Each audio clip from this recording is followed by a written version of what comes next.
The land was nothing more than a forgotten patch of earth when I first stumbled upon it. Hidden between two sprawling suburban developments and thick brushwood, it looked like a place time itself had abandoned.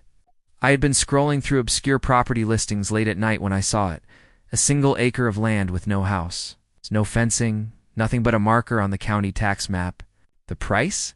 Practically free, just the cost of paying off the back taxes. Which, to my disbelief, totaled less than the amount I usually spent on a weekend trip. The next morning, curiosity turned into obsession. I drove out to the address. Tall weeds swayed in the wind, and a faded "no trespassing" sign leaned sideways against a broken post. Nobody had lived here for decades. That much was clear. But as I walked the property line, the strangest thing happened. Through the trees, shimmering like a mirage, was the reflection of sunlight on glass. I pushed through the brambles, scratching my arms, and suddenly found myself staring at a scene that made no sense. It was a mansion, not a dilapidated shack. Not some forgotten hunting cabin, an actual, gleaming white-bricked mansion with black shutters, stone steps, and a turquoise pool that stretched like a jewel in the backyard. The grass was manicured, the hedges shaped, the patio swept spotless. The air even smelled faintly of chlorine and fresh-cut lawn. My jaw nearly hit the ground. I circled the place, half expecting hidden cameras or a film crew. The house was real. Someone had poured a fortune into it. But when I checked county records again, the lot was still listed as abandoned by no one except delinquent taxes. No house permits, no construction records, no zoning changes. As far as the county was concerned, this was still just an empty acre of dirt. That's when Karen entered my life. I didn't know her name at the time, but she appeared as if conjured out of thin air, tall, blonde bob, oversized sunglasses, and the kind of scowl you'd expect from someone used to barking orders in HOA board meetings. She marched right up to me, clutching a clipboard like a weapon. "Excuse me? What do you think you're doing here?" I blinked, still dazed from discovering the mansion. "Just checking out the land. It's for sale." Her mouth fell open, then twisted into a bitter laugh. "For sale? This is private property. My property." She jabbed her manicured finger toward the pool, glinting in the sunlight behind her. "You're trespassing." Something in her voice made me pause. Not because she sounded intimidating, but because she sounded uncertain, as though even she wasn't entirely convinced of her claim. "Funny," I said slowly, pulling up the county assessor's site on my phone, "because according to public records, this lot's been abandoned for 30 years. No owner on file, just unpaid taxes. That's why I came out here." Her sunglasses hid her eyes, but I could feel the tension ripple through her posture. She pulled her shoulders back, lifted her chin, and hissed, "That's ridiculous. My family built this house. We maintain it." She faltered, then pressed her lips into a thin line. "This is a misunderstanding. You need to leave." I should have left. Anyone else would have backed away from a confrontation like that. But instead, something stirred in me, an odd mixture of curiosity and indignation. Why would someone build a mansion on land they didn't legally own? The answer came later, after I filed the paperwork to settle the back taxes and officially transfer the deed into my name. The process was shockingly simple.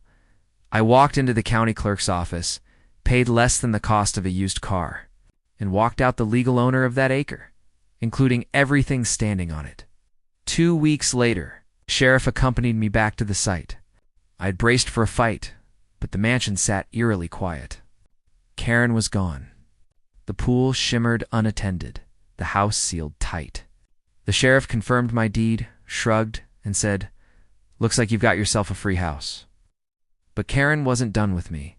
The next day, she appeared at my doorstep like a storm. No sunglasses this time, just fire in her eyes.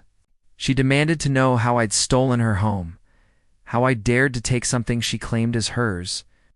Her voice cracked as she shouted about the thousands of dollars she and her husband had poured into construction, about how their exclusive neighborhood HOA had promised them expansion rights, about how everything was supposed to be under the table. It all clicked. She had gambled on loopholes, built her mansion illegally on land nobody bothered to check, and lived with the arrogance of believing no one would ever challenge her. After all, who looks at forgotten tax parcels? Who combs through the weeds of bureaucracy? She thought the world had forgotten this, a Karen, by extension, would turn a blind eye to her empire. But I wasn't backing down. Owning the land meant I owned everything on it. The bricks, the pool, the furniture she'd carefully picked out, even the golden fixtures inside. Her horror grew with every word I calmly read from the county statutes, every clause that gave me legal leverage. She threatened lawsuits. She threatened the HOA. She even tried bribing me, offering to buy back the land for double what I'd paid. But I wasn't interested in money. I wanted justice. In the weeks that followed, the battle escalated. Karen and her allies in the HOA harassed me with letters, fines, and smear campaigns. They called me a squatter, a thief, an opportunist. But the law was ironclad on my side. The more they pushed, the more determined I became to claim what was rightfully mine. Every time I walked the mansion halls, I thought about how Karen must have lived throwing parties, sipping wine by the pool, pretending she ruled a kingdom built on lies. And every time I unlocked the door with my own key, I smiled, because that kingdom now belonged to me. But the story didn't end there. Because Karen, as it turned out, wasn't a woman who accepted defeat quietly. She was the kind of person who made enemies into obsessions. And soon she launched a campaign that would test me more than any HOA fine or angry letter ever could. The mansion was mine, but the war for peace had just begun. Karen wasn't finished with me. I knew it from the way her SUV prowled past the mansion at odd hours, the tinted windows hiding her but the license plate unmistakable. I knew it from the HOA letters that kept arriving, each one thicker and more desperate than the last. The headers screamed about community violations and unauthorized occupancy. The words dripped with venom, but at their core, they all boiled down to one thing. The HOA and Karen refused to accept that I now owned the mansion at first. I ignored them. The law was on my side, and I believed reason would eventually win. But reason was never part of Karen's game. One morning, I woke to find the pool drained overnight. A mocking note taped to the gate, "This belongs to the community, not you." Another day, I came home to see garbage bags tossed across the lawn, torn open so their contents spilled over the manicured grass. Someone even spray-painted "Thief" across the garage door in bright red letters. The attacks weren't random, they were surgical. Every move was designed to rattle me, to make me regret standing my ground. I filed police reports. But vandalism cases don't get much traction when the suspects live behind polished doors and pay hefty dues to the local department's charity golf tournament. The sheriff shrugged, reminding me the cameras I installed might catch something next time, but Karen made one mistake. She underestimated just how stubborn I could be. I dove into research. I spent sleepless nights combing through HOA, bylaws, county records, and court cases. I learned that their so-called authority extended only to properties within their recorded boundaries, and my acre, despite sitting like a pearl between them, had never been annexed. They had no legal jurisdiction. Their letters, their fines, their threats, nothing but smoke and mirrors. Armed with this knowledge, I crafted a plan. The next HOA meeting was advertised on their website, open to all residents. So I showed up. When I walked into that pristine clubhouse, heads turned. Dozens of them sat in neat rows, sipping bottled water, whispering in hushed tones. And there, at the front, was Karen, presiding over the meeting like a queen addressing her court. The second she saw me, her face drained of color, and flushed a furious red. "This meeting is for members only," she snapped. I held up a stack of printed records, waving them like a flag. "Then you won't mind if I clear up some confusion. Because according to the county clerk's office, this land, I placed the deed on the table with deliberate calm, was never part of your HOA, which means your threats.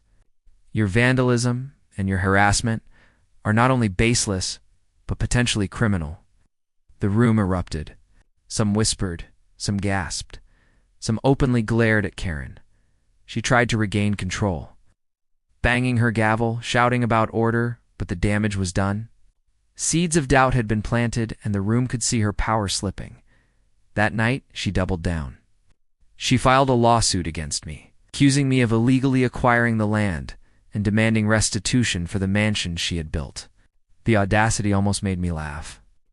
But lawsuits are no laughing matter, so I hired an attorney. Together, we pieced through every document, every tax receipt, every code violation Karen had ignored when she illegally built the house. The court hearings dragged on for months.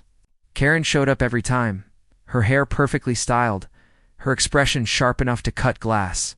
She told the judge elaborate stories about how the land was promised to her, how the HOA had authorized construction, how my claim was nothing but opportunism. But facts don't bend to willpower, and every piece of evidence crushed her narrative. When the ruling finally came, it was devastating for her. The deed was valid, my ownership undisputed, and her construction deemed unlawful. Not only did she lose the mansion, but the judge ordered her to pay damages for harassment and vandalism. I thought that would be the end, but Karen didn't disappear. She lingered like a ghost, prowling the edges of the property, sometimes standing at the tree line just far enough away to avoid trespassing charges. Her obsession had curdled into something darker. One night I found her standing at the drained pool, silent, staring at her reflection in the cracked tile. "This was supposed to be mine," she whispered, not looking at me. "Do you have any idea what it feels like to lose everything?" I should have been angry, but in that moment I felt only pity. She wasn't just a bully or a tyrant. She was a woman who had built her identity on something fragile. And when it crumbled, she had nothing left to cling to. "Karen," I said quietly, "you lost because you built on lies. I just happened to be the one who pulled the curtain back." She didn't answer. She walked away into the night and never returned. In the months that followed, peace returned to the mansion. The HOA stopped sending letters, silenced by their own humiliation. Neighbors who once sneered at me now waved politely. Some even congratulated me for standing up to Karen. I renovated the pool, repaired the garage, and filled the halls with my own furniture. Slowly, the place transformed from a battlefield into a home. But sometimes, when the wind rustles through the trees at night, I think about Karen, about how power and entitlement can drive a person to madness, about how fragile the walls of control really are. I never set out to own a mansion. I never set out to battle an HOA queen or unravel a secret empire built on arrogance. All I wanted was a cheap acre of land, but fate handed me a kingdom and a war to defend it, and I won.